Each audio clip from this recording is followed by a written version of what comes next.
Good morning, ladies and gentlemen. Let me thank you for joining us this morning and coming in such numbers to listen to for the launch of the Africa Progress Report's work. And I want to start with a truth that is too rarely told when discussing Africa.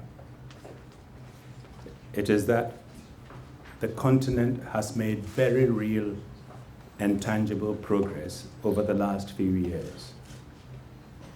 According to the latest International Monetary Fund figures, the growth of rate in Africa reached 6.6% in 2007, exceeding that of Middle East and Latin America.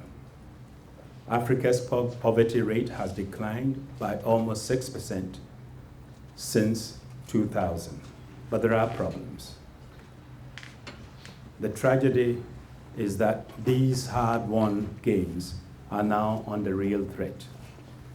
The global food crisis has an increasing stranglehold on Africa.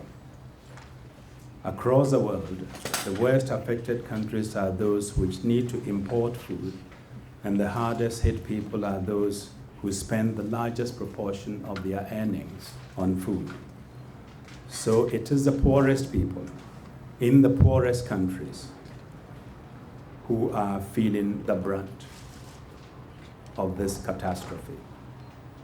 It is no surprise that 21 of the 37 countries worst affected by high food prices are in Africa, including 4 of the 5 countries deemed to be facing exceptional shortfalls.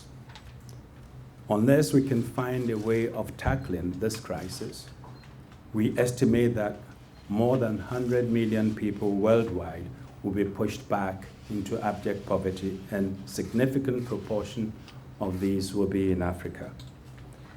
The food crisis threatens to destroy years, if not decades, of economic progress. If we do not act urgently and decisively, we will see an increase in hunger and malnutrition. The cost of inaction will not be measured in the increased price of wheat or rice, but in the rising number of infant and child deaths across Africa. At the present rate of progress, the G8's pledge to double assistance to Africa by 2010 will not be fulfilled. There is a shortfall of $40 billion in aid. We call on G8 countries urgently to address this gap, set clear timetables for delivery, and increase transparency in order to improve the quality of aid. So the G8 must lend strong support to address the problems of climate change, cutting their own emissions, investing in adaptation, and the prevention of deforestation, and by increasing funding for renewable energy in Africa. Renewable energy such as solar, wind, geothermal is very viable in Africa. Every effort must be made to move away from coal-based projects towards these sources. I therefore have a message for European and G8 leaders ahead of their gatherings in Brussels and Hokkaido. The only promises that matter are the ones that you keep.